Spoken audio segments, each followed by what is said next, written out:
All right, everybody. The Seahawks are in victory formation, the greatest formation in football. I am watching them take their final couple of knees here, and they did it. They got it done. They got it done. They overcame a lot in this game.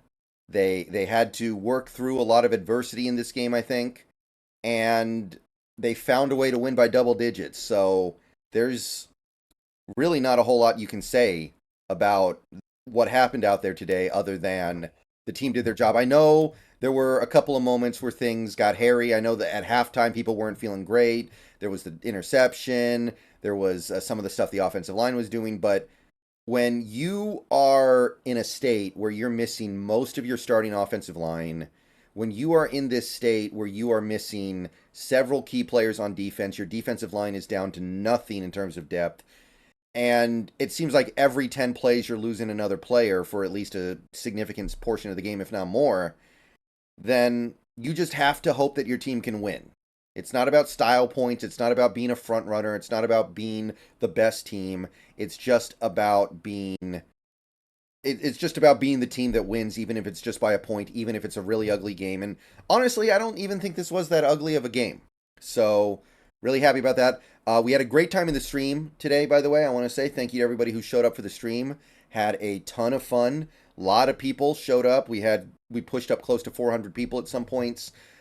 Consistently had over 300 people once the game got going, and it was a lot of positivity on the stream, a lot of good channel growth. We picked up some new subs, so I will definitely look to do that again at least one more time this year, probably a little later on, but we're probably going to be doing it again. Nice to finally do it on a win, because last year we didn't get a win in any game that I streamed.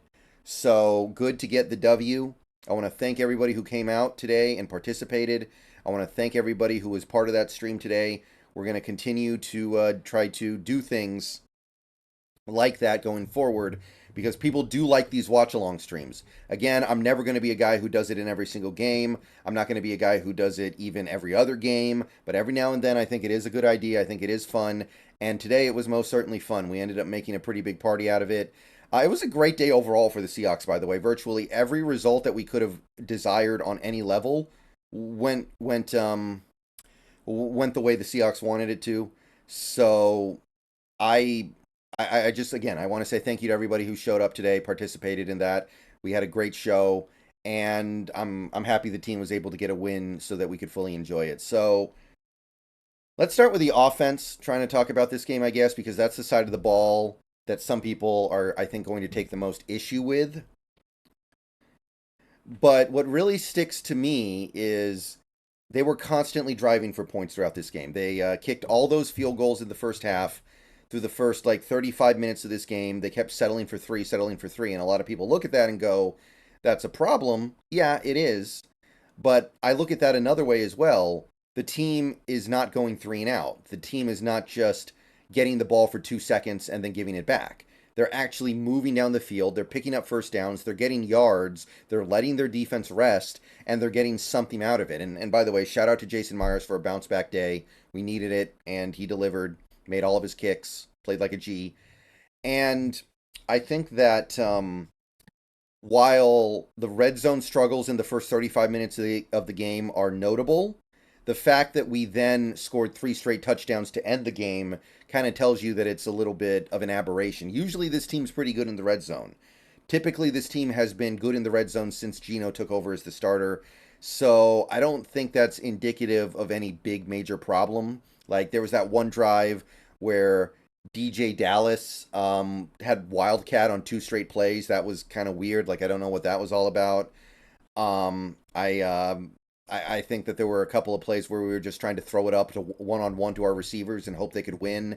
You don't really like to see that kind of stuff. You'd like to see stuff schemed open. You like to see stuff made easy um, um, for these receivers, this offense in general. So I, I don't know. I'm not as worried about that first half as some people are going to be. I think we kicked 5 field goals in the first 35 minutes. It's frustrating. It's annoying. Geno made some bad decisions. Geno didn't see the open guy a couple of times. He had DK for maybe a touchdown in the first half. He had JSN for a touchdown on another play. I understand that. Gino did not play his best game in general, by the way, but I don't feel like that's indicative of some kind of big problem that our team has. I think that's just something that happened in this game. Obviously, not having your starting offensive line is going to be a big part of that. And that's the thing that I really want to hold to here. This team put together ultimately, what, 8 scoring drives in this game? I think they had 8 scoring drives. And they're doing it with most of their backup offensive linemen in it. There was a point in this game where our only starter was Evan Brown. Both tackles, both guards are backups, and they're still able to grind out points. I think that's a great accomplishment. So even though Waldron did some things I didn't love in this game, I think that he overall did call a good game. I love some of the stuff we do out of the pistol. It just seems unstoppable. It seems like teams don't really know how to handle it when we go into the pistol. And more than that, we found a way to scheme a really good running game today. We ran the ball great. We ran the ball for almost 5 yards a carry. Walker did it. Charbonnet did it. Everybody was running the ball well. Early on, it was tough. Early on, it wasn't ideal. We were running into the brick wall a good amount. But as that game went on, I think we kind of found a way to find plays that worked with Walker and Charbonnet. And they were both very productive. And by the way, Charbonnet looking more and more like a guy worthy of being a second-round pick. Looking more and more like a guy who's going to be a significant part of this offense this season. Walker gets loose and contributes as a pass catcher, which is something that people were kind of waiting for ever since he got here last year. And people kept saying, oh, he can do it, he can do it. He just didn't get to do it in college because they never threw the ball at him. And we saw that today, that he can do that stuff. He lined up as a receiver and caught a monstrous pass that completely flipped this game. Like, that game was going in a very negative direction. And 1st and 25 off of a crap call on Metcalf. And then we just hit Walker down the sideline. That's the kind of stuff that some of our former running backs like Carson just couldn't really do. So that was awesome. That was great. And tight ends were awesome. There's so little that I'm actually upset about on offense today. I know it's the side of the ball that's going to deal with some criticism. People are going to say, why is JSN not doing much of anything? Lockett didn't have a big game today either. The people are going to say, where's Lockett a little bit? I'm not worried about that, guys. JSN's time is going to come. Don't worry about JSN. Right now, we have to go with 2 tight end, 3 tight end, big jumbo sets because we don't have our tackles. We don't have a choice. It sucks. JSN could have 300 yards by now under normal conditions, but these are not normal conditions. And you saw today, even though I think Forsyth and Curhan played okay, honestly, the backup offensive line played good. But you did see a couple plays where Forsyth got whipped. Forsyth got whipped on a couple plays, gave up some sacks and hits on Gino. There were a couple other not-so-good plays by the offensive line. But for a group of backups, they played well. And you see why you have to have tight ends supporting those guys. You have to have running backs picking up blitzes. So I think that it's just you're gonna have to be patient. You're gonna have to wait for JSN to take over. I think it'll come, but it probably won't come until after we get Cross and probably Lucas back. So in the meantime, just appreciate the fact that Fant is playing good and Parkinson is contributing. Parkinson was big today, I think. I know he had the drop, but he was big. And ultimately, I think if you step back and take a look at the big picture here, you'll see an offense that punted like twice this whole game. We punted twice against a pretty good Carolina defense while shuffling players in and out constantly. Defense, people are going to get hung up on some of the fantasy stuff, like Andy Dalton had 350 yards, but he had to throw the ball 60 times to get there. So I'm not really troubled by that. We completely shut down the run, made Dalton throw every single drop time he touched the ball almost to beat us, and he couldn't do it. They scored 27 points. One of those touchdowns was complete garbage time. One of those touchdowns was the blown coverage by either Jackson or Diggs. A lot of people were saying it was Diggs' fault. A lot of people said it was Jackson's fault. I don't know. Somebody didn't know where they were supposed to be. I don't know. I'm gonna have to look at that one and figure it out for myself and see what maybe Carroll has to say about it. He sometimes talks about this stuff. I think that another touchdown they had was, I'm sorry, that whole drive stemmed from a PI call on Witherspoon that was a bunch of horse hockey. So that I'm not really taking all that seriously. I'm not really tripping on that one either. To me, that was a very, very thin call. And then 2 plays later, um, uh, I think it's Adams gets held on his pass rush, and there's no call. And I'm just like, are you kidding me? Carolina gets like a 25-yard play on that play, and you're seriously not going to call that? Did not appreciate the way the game was called at some points. I know it evened out eventually, and I feel like if you understand where the errors came from, the defense played respectably, not great, but pretty respectably. And I want to take this moment to give a special shout out to Devin Witherspoon, Boye Mafe, Jaron Reed, and I'm going to throw Jordan Brooks in there as well. I think those 4 guys are absolute bosses right now. Those 4 guys, so much of the positive stuff in this game stemmed from them. I loved the games that all of them played. I thought they mostly looked dominant. I know Brooks blew a tackle in the backfield on one play, but overall I thought Brooks looked really good. And he got hurt at one point and he stayed in and he continued to be productive. So that was great. And those 4 guys to me were the driving force here. Julian Love still looks rough out there. I'm not seeing much from Quandre Diggs. He had a couple of bad moments in this game, I think. He just through 3 games, we're not getting our money's worth on him. I know that. Julian Love, very, very hit or miss with him. He had a couple decent plays today at least, but there was some really bad stuff too. You didn't notice Nwosu quite so much. Daryl Taylor got hurt. Draymond Jones got hurt. So we needed a few guys to step up and dominate, and those 4 guys I thought were dominant.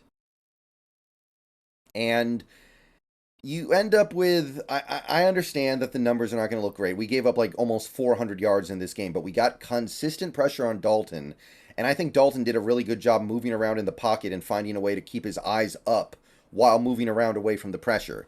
I think Dalton actually played really well, dealing with the pressure that we put on him. And we still saw some of that soft zone stuff. That's on the coaching staff.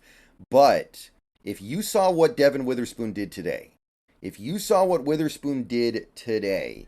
I want you to think about how he played today and how this defense is going to look when we get Woolen back. And we have 2 monsters in man coverage on the outside, guys who are really, really tough to hit anything on.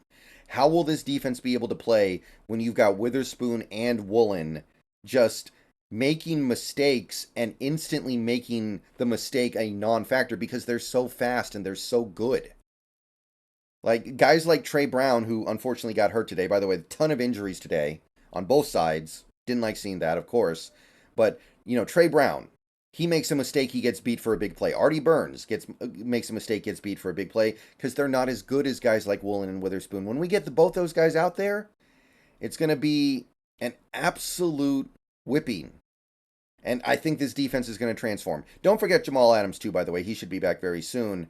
And he could also completely change the way this defense looks because that's going to mean maybe less Julian Love, who is one of the weak spots on this defense right now. And yeah, I think that ultimately I'm feeling way more good about this team coming out of that game than bad. I thought Mario Edwards played a pretty decent game again for what we're getting with him. I think I'm feeling pretty good about that. Hopefully Draymond's okay. We cannot afford to lose defensive linemen. I know Draymond didn't have a splashy game today, but you guys got to remember our run defense is massively improved this year. And our run defense is not massively improved just because of Bobby Wagner. There's a lot of stuff going in there. It's Jaron Reed, it's Bobby Wagner, and it's Draymond Jones, and it's Mario Edwards. These guys are all combining to be extremely productive in the run game in ways that don't necessarily show up in the stat sheet. Final thing I want to say real quick is shout out to the fans at the game. 8 false starts on Carolina. That's big. That's huge. That's amazing. That's awesome. That is stuff we haven't seen in a long time, and that is what we needed. That was big in flipping this game. Carolina had so many pre-snap penalties in this game that it was hard for their offense to finish drives. That's a big reason why we won. So shout out to them. And that's about it. Special teams were pretty good. Dixon had 1 mediocre punt, but overall I think special teams were good. And that's how you get a much needed win against the Panthers. All right, so later tonight, I'm probably still going to do a post game stream, even though there's not going to be much to say because I streamed the game. But I am going to do a little bit of a stream tonight. Maybe it'll be just like an hour, but I'm feeling pretty good. It felt funny at halftime. I was concerned. I was really worried that these injuries were going to catch up to us, and the team overcame all that. And even though Gino did not play his best game, I do want to say shout out to a guy like Gino for toughing through it with a backup crew of offensive linemen and getting this win regardless, and not playing his best game but playing a good game. I want to give a shout out to DK Metcalf for toughing through a rib injury and having a big game. Jake Bobo gets his first catch and he's just such a monster blocking on top of it. There's honestly just so much to be good with right now, I think, as a Seahawks fan. And look, nothing can undo what happened in week one, that unforgivable game in week one. Nothing we did in that game can be undone, but we can start to cover it up. If we keep playing like this, if we can play like this next week against the Giants, should be pretty good there. Should be some good stuff there against the Giants.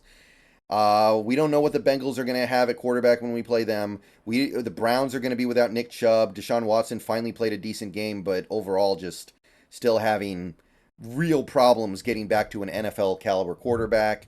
There's an opportunity to start covering up what you did in that game. And if we can do that, it's going to be pretty easy to get over by the time we get to the end of this season. Okay, so I'm going to go ahead and get on out of here. I'll probably stream a little bit later to talk about some post-game stuff, but this game was good. It wasn't amazing, but this team is not in a state to produce anything amazing. All these injuries, all these players out, all these players getting taken out throughout the game. Trey Brown, Darrell Taylor, Damian Lewis, even Anthony Bradford came out for a little while. Long list of guys who kept coming in and out because of injuries. They're not going to be able to produce anything amazing. They're going to produce something good. And what they did today was really good, I think. So, see you guys later. We got a Sunday night game. Not super interesting to us, but hey, we already got everything we want to happen today. All right. Catch you guys later on. Probably going to be on Twitch later tonight as well. I don't know what I'm going to be doing, but I will be on Twitch. Hit me up on Twitch if you want to see me stream some video games. And yeah, go Hawks. Good win, big win, needed win. And we're on the right track.